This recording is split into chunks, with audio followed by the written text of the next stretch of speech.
Good morning, Hannah here with Rundle's Urban Farm, and this is going to be our week 5 garden tour. Last week it didn't seem like there was a lot that had changed in the garden, so I skipped last week, but things are really starting to take off this week, so I thought I would give you a look at especially the tomatoes, but we've got some things blooming, and the squash are also starting to take off, and I've got another fun growing method to show you because I had too many tomato starts and I had to do something with them besides just throw them in the compost pile. So enjoy. Alrighty, so we will start right here outside the front of the garden. I've got buckets of, there's some sort of winter squash here, and I can't remember, I think I said there were pumpkins in one of them, and either acorn squash or kabocha in the second one. You kind of can't tell that there's two big giant containers there, but that's what we've got going on there. The really sad wilted looking thing is tomatoes that I'm trying to root. I don't know if that'll work, but those were suckers. I pulled off one of the plants and they were too big, so big I couldn't bear to throw them away. So I'm trying to see if sticking them in water, if they'll start to grow roots and I'll be able to plant them as new plants. This is a pepper that we are going to experiment with. We got it about a week or two ago. It was the last day that the greenhouse was open, and it already had this giant banana pepper on it. So usually those kind of plants, when you get them from the greenhouse, would come with, and they'd have quite a bit of transplant shock. So we're just trying to experiment and see how it turns out and if we can actually get it to grow the full season. And then here we have our greens, which are going to seed, and I probably need to rip those out. And then we have our beans, and these guys are starting to take off, a little slow, and they've been attacked by some bugs.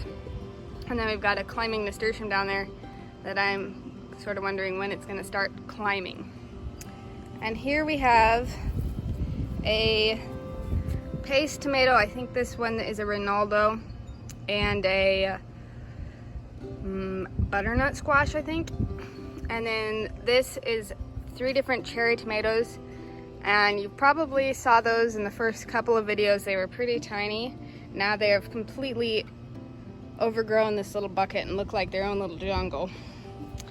And then over here we've got more greens. This is a later crop, so they haven't gone to seed yet.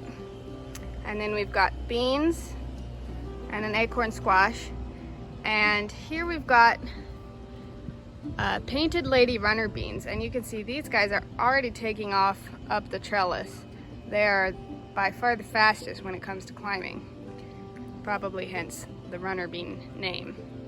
And then we've got here some watermelon and Kiku chrysanthemum melons that will be ready to go in the ground here soon.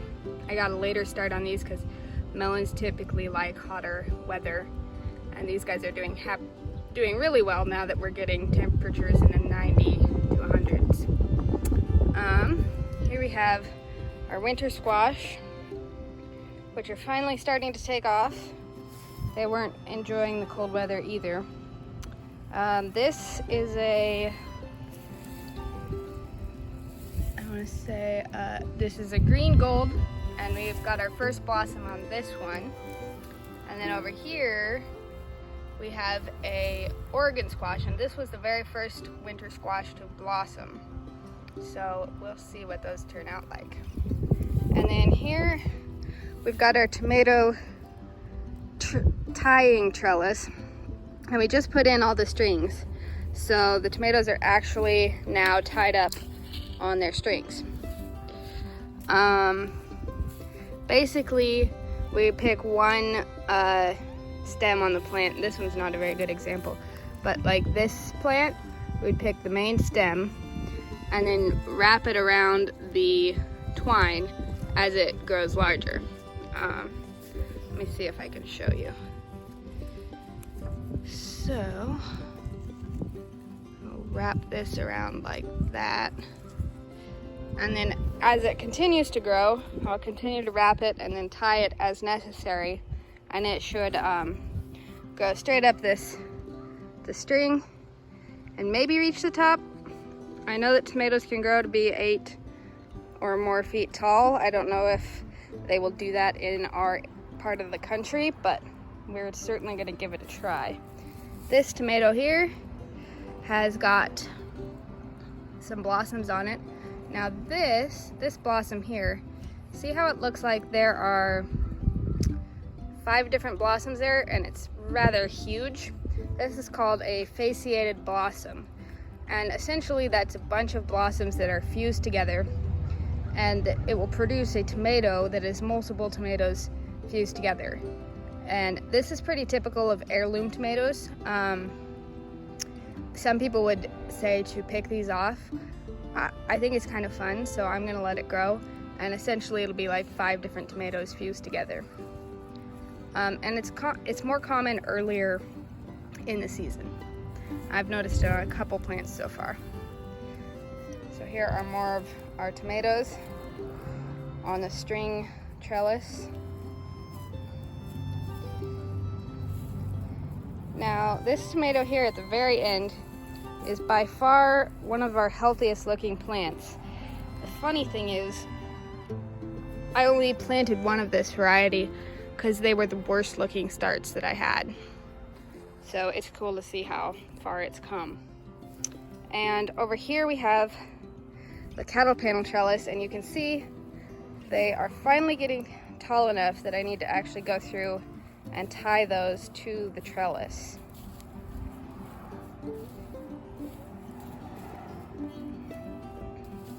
Alright, and then here we have our peppers, and they have not been happy with the cooler weather that we've been having, but finally we're getting some warmer days.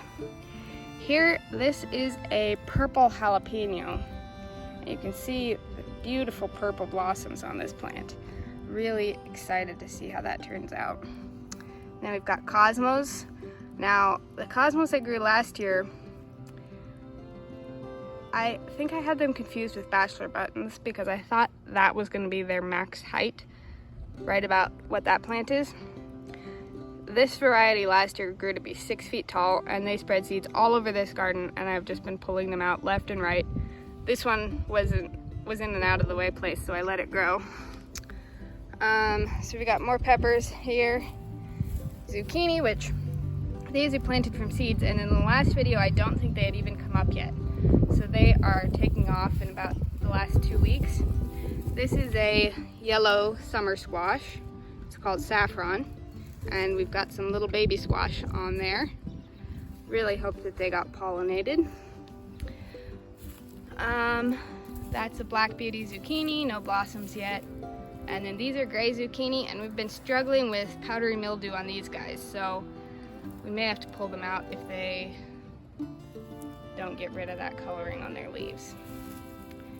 And then here at the back, we've got a miscellaneous squash that volunteered from last year. We're gonna let it grow and see what it does. Our garlic is getting close to being ready to harvest. And we've got, oh, I think,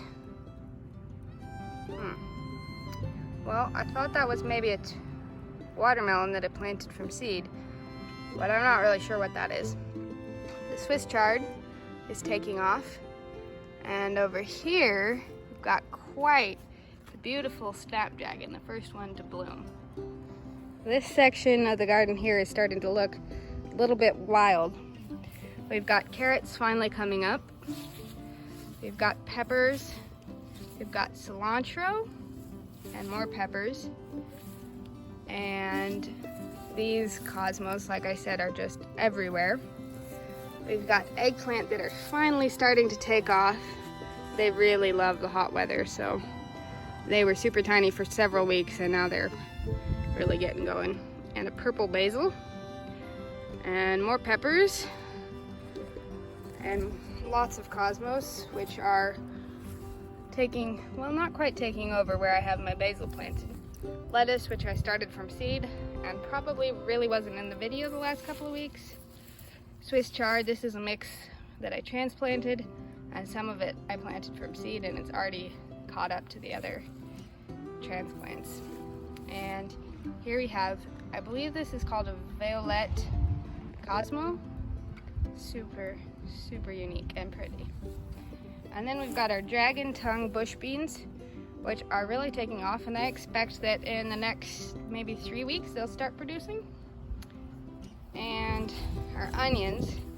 Now if you can see here, I chopped off the top of the onion stems, and you can use those as green onions when you chop them off, but onions tend to flop over, and if the leaves flop over and the stem at the base of the plant bends, your bulb will stop growing. So if you chop off the tops of the leaves, it'll keep it from falling over and your bulb will continue to grow.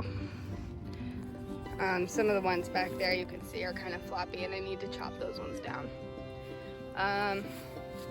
Our spinach back here has totally gone to seed, and here we have a little bee friend enjoying.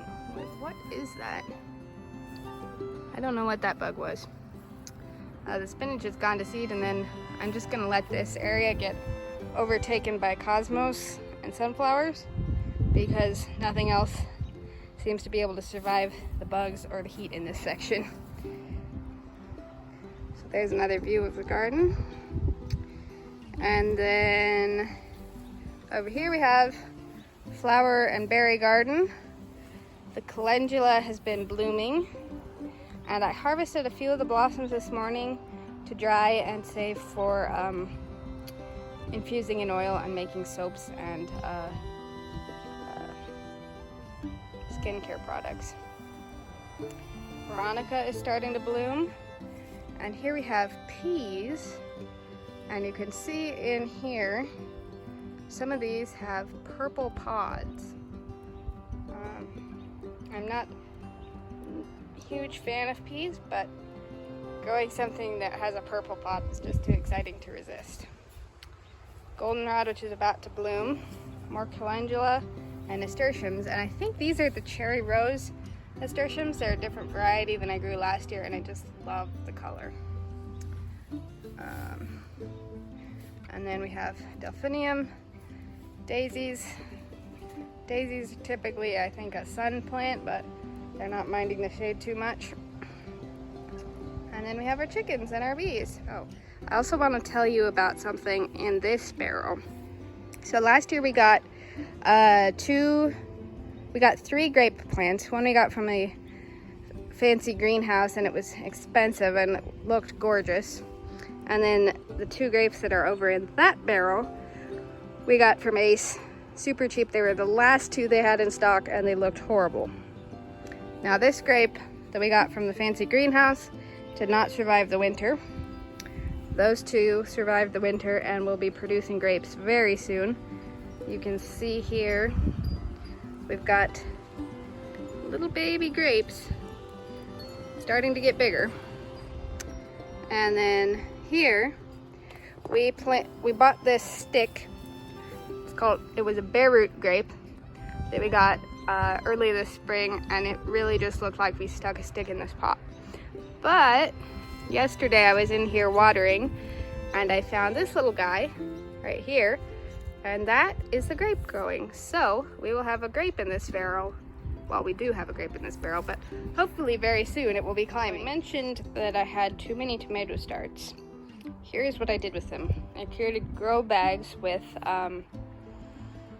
weed fabric, and then filled them with straight compost. Now these tomatoes were really unhealthy looking when I planted them, and they are already starting to take off. So we'll see if they actually produce. They got a pretty late start on the season, but it's a fun experiment for sure. So here in the raised beds, the onions are doing pretty well. The squash is starting to take off, and I've got beets coming up. So I think those take 50 or 60 days. And I also planted gladiolas, which are these tall spiky things.